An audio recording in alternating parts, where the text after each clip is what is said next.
English నేర్చుకోవడం, అనర్గళంగా మాట్లాడడం మీ కల? వెంటనే కాల్ చేసి క్లాసెస్‌కి రిజిస్టర్ అవ్వండి.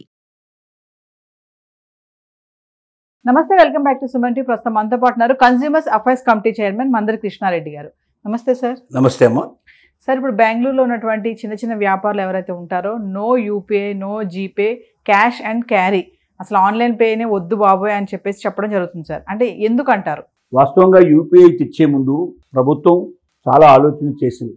కరోనా సమయంలో ముఖ్యంగా క్యాష్ ట్రాన్సాక్షన్ చేయడం కష్టంగా ఉండే పరిస్థితికి యూపీఐ బాగా తోడ్పడింది.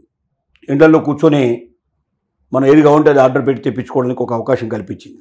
ఇప్పుడు అమెరికా లాంటి దేశం కానీ వెస్ట్రన్ కంట్రీస్లో ఇన్కమ్ ట్యాక్స్ రిటర్న్స్ ఫైల్ చేయని వ్యక్తి అంటూ ఉండడు. ఆన్లైన్లో రిటర్న్ ఫైల్ చేసే అవకాశం ఉంటుంది. ఇయర్లీ ఒకసారి వాళ్ళకి ఆదాయం ఎంత, వాళ్ళ ఖర్చు ఎంత ఏంటి చెప్తారు.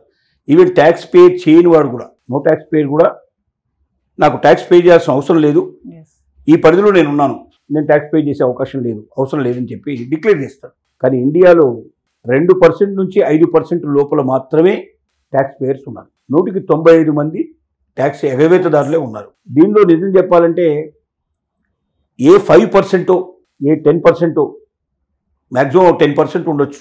బహుశా ఎలిజిబిలిటీ కాని వాళ్ళు, అంటే రోజు సంపాదన అంత లేని వాళ్ళు, ఆ కుటుంబం గడవడం కష్టంగా ఉండేవాళ్ళు ఉండొచ్చు. బిలో పావర్టీ లైన్ అని చెప్పబడే వాళ్ళు ఎంతమంది ఉన్నారో వాళ్ళలో 90% పీపుల్ ఇన్కమ్ ట్యాక్స్ లెక్కల ప్రకారంగా ఆ పరిధిలోకి ఖచ్చితంగా వస్తారు.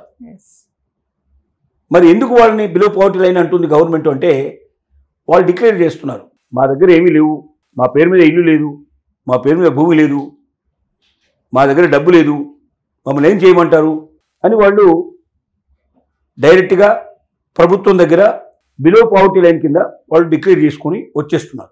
కానీ జరుగుతున్నది ఏంటంటే, బిలో పావర్టీ లైన్లో ఉన్నారని చెప్పేవాళ్ళు కూడా యూపీఐ లాగా ద్వారా గూగుల్ పే కానీ లేకపోతే ఫోన్పే కానీ ఇట్లాంటి వాటిలో వేల కొద్దీ లక్షల కొద్దీ టర్నోవర్ చేస్తున్నారు. ఇప్పుడు జిఎస్టీ కావాలి. ఒక చిరు వ్యాపారి తను జిఎస్టీ పరిధిలోకి రావడానికి ఏదైతే నియమం పెట్టిందో 20,000 ట్రాన్సాక్షన్ ఉండేటువంటి వాడు ఖచ్చితంగా జిఎస్టీలోకి వస్తాడు అని చెప్తే, ఆ 20,000 ట్రాన్సాక్షన్ కాదు, వీడి దగ్గర 40,000 ట్రాన్సాక్షన్ వస్తుంది యూపీఐ పేమెంట్ తీసుకోవడం ద్వారా.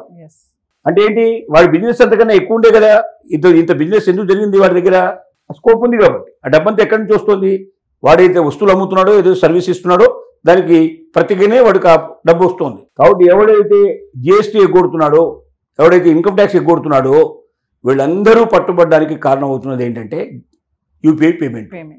ఈ యూపీఐ పేమెంట్ను కంటిన్యూ చేసినట్టయితే మన బతుకులు బయటపడతాయి. మనం జిఎస్టీ కట్టాల్సి వస్తుంది, ఇన్కమ్ ట్యాక్స్ కట్టాల్సి వస్తుంది. అవన్నీ ఎగవేసి కదా మనం ఇంతకాలం ఇంత డబ్బు సంపాదించుకుంటుంది. కాబట్టి ఇప్పటి నుంచి మనం జిఎస్టీ కట్టకూడదు అనుకుంటే, ఇన్కమ్ ట్యాక్స్ కట్టకూడదు అనుకుంటే యూపీఐ పేమెంట్ బంద్ చేయాలి, క్యాష్ రూపంలోనే తీసుకుంటాము, అన్ని ట్రాన్సాక్షన్స్ క్యాష్ ట్రాన్సాక్షన్సే, మాకు యూపీఐ పేమెంట్ లేదు, మా దగ్గర క్యాష్ పే చేయండి, కొనుక్కొని పోండి వస్తువులు అని బోర్డులు పెట్టేస్తున్నారు. ఇక్కడ only cash and carry, no UPI payment అని చాలా క్లియర్గా పెట్టేస్తున్నారు, బోర్డులు పెట్టేస్తున్నారు. అంటే వాస్తవంగా ఈ యూపీఐ పేమెంట్ గవర్నమెంట్ బాగా ఎంకరేజ్ చేయడానికి కారణం కూడా అదే. దొంగలందరినీ బయటికి లాగాలని ఈ ప్రయత్నం మొదలుపెట్టింది. ఈ ప్రయత్నంలో ఉచ్చులో చాలామంది పడ్డారు. ఇప్పుడు ఒక్కొక్కరు కళ్ళు తెరుస్తున్నారు, వ్యాపారస్తులు చెప్తున్నారు ఇప్పుడు. కానీ ఇంతకుముందు వాళ్ళ దగ్గర జరిగిన ట్రాన్సాక్షన్ లెక్క తీస్తే ఆటోమేటిక్గా బయటపడతారు. ఒక్కసారి జరిగితే చాలు ఆటోమేటిక్గా వాళ్ళు జిఎస్టీ పరిధిలోకి వస్తారు. వాళ్ళది ఎంత వ్యాపారం డిక్లేర్ చేయాలి, వాళ్ళు ఏం కొంటున్నారో ఏం అమ్ముతున్నారో మొత్తం టోటల్గా డిక్లేర్ చేయాల్సిందే. ఎంత జిఎస్టీ పేమెంట్ కావచ్చు అంత జిఎస్టీ పేమెంట్ వాళ్ళు కంపల్సరీ చేయాల్సింది. వాళ్ళు దాంట్లో తప్పించుకోలేరు. అలాగే ఇన్కమ్ ట్యాక్స్ పరిధిలో కూడా మనం ఎక్కడెక్కడైతే యూపీఐ పేమెంట్ చేస్తున్నామో మన అకౌంట్ బ్యాంకులోంచి అది డబ్బు వెళ్తుంది.